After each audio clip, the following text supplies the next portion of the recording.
성인팀과 학생팀 경기를 보는 듯한 플레이. 주전 7명을 교체하는 파격적인 선발 라인업에도 한국팀은 막강했고, 경기 초반부터 한국 진영을 거의 밟아보지 못한 중국팀은 일방적으로 한국에 끌려가기 시작하며 허무한 패배를 기록하였다. 아시안게임 3연패에 도전하는 대한민국 대표팀이 이번 대회 최고의 변수라 평가받은 홈팀 중국과 경기에서 한 수 위의 실력을 보여주며 중국을 꺾고 4강 진출에 성공하였습니다.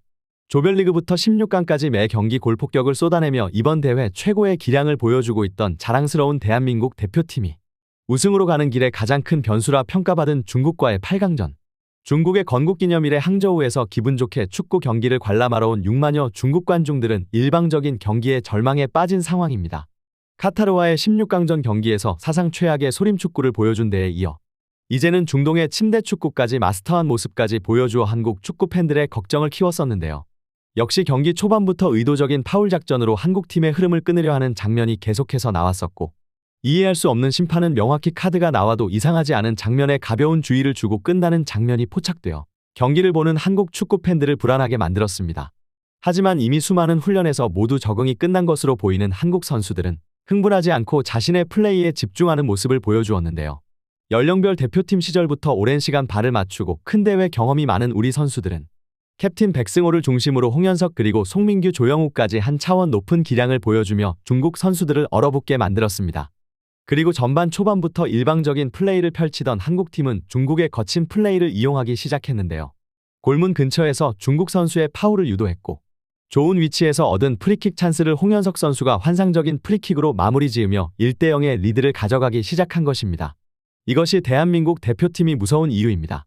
이번 대회 절정의 감각을 보였던 정우영과 PSG에서 활약하는 이강인을 벤치에 앉혀두고도 환상적인 프리킥으로 선제골을 마무리할 수 있는 선수들이 이렇게 그라운드 위에 있습니다.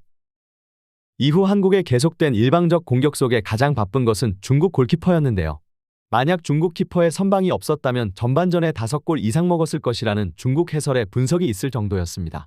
그리고 대한민국 선수들은 멈출 생각이 없었는데요.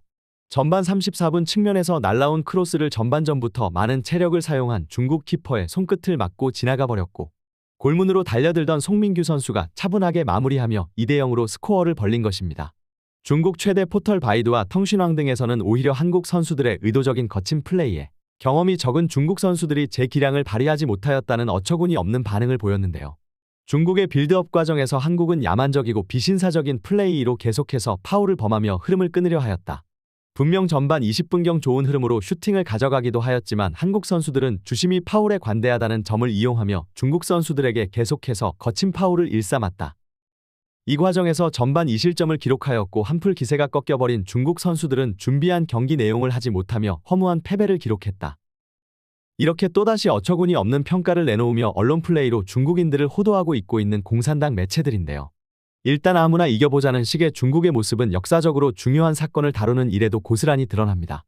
그들은 최근까지도 다른 민족의 역사를 자기들 것이라 우기거나 왜곡하기 일쑤였고, 그 대표적인 예로 6.25 전쟁을 북한을 도운 전쟁으로 미화하는 영화 장진호도 있죠. 그러나 중국의 이러한 행태에 대한 세계인들의 반응은 차갑기만 한데요. 이런 중국에 맞서 꾸준히 진실을 알려오고 있며 중국을 참교육하고 있는 많은 한국인들이 있기 때문입니다. 이러한 가운데 지난 9월 말 세계 각종 언론을 통해 6.25 한국전쟁 참전용사들에 관한 기사가 대대적으로 보도됩니다. 한국의 평화를 위해 싸워준 참전용사님들의 숭고한 희생 덕에 지금의 한국이 있다. 놀랍게도 이 기사는 한국전에 대한 진실과 참전용사들에게 전하는 감사 메시지를 담고 있었는데요. 뿐만 아니라 기사 말미 작성되어 있는 예상치 못한 파격적인 제안이 기사를 본 전 세계인들을 충격에 빠뜨립니다.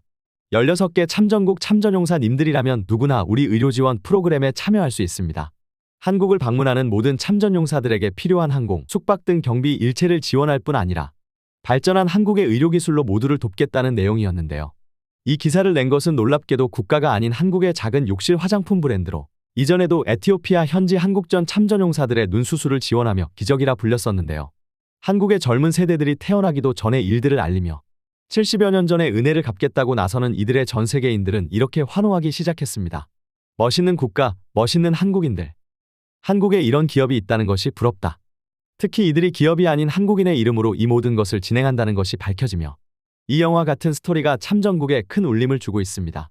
이곳은 현재도 감사 후원 박스를 출시하며 매일 참전용사들에 대해 알리고 있습니다.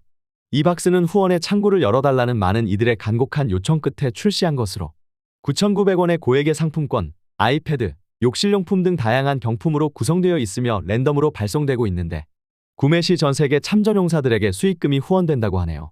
또한 구매 즉시 이들이 매일 업데이트하고 있는 후원자 명단에 후원자로서 이름을 올릴 수 있다고 합니다. 뿐만 아니라 최근 해당 브랜드에서 손흥민 선수의 토트넘 직관 티켓을 경품으로 걸고 출시한 태극기 볼캡의 수익금 역시 똑같이 후원된다고 하는데요. 저 역시 참전용사님들께 도움을 받은 대한민국 국민의 한 사람으로 구매에 동참했습니다. 참전용사님들께 직접적인 감사를 표하고 싶은 분들이라면 꼭 관심과 참여 부탁드립니다. 요즘처럼 숨가쁘게 돌아가는 때에도 감사를 잊지 않는 한국인이 늘어나길 바라며 기분 좋은 한국팀의 소식과 한국의 자랑스러운 기업 소개와 함께 오늘 영상 여기서 마무리하도록 하겠습니다. 구독, 좋아요 눌러주시면 영상 제작에 정말 큰 힘이 됩니다.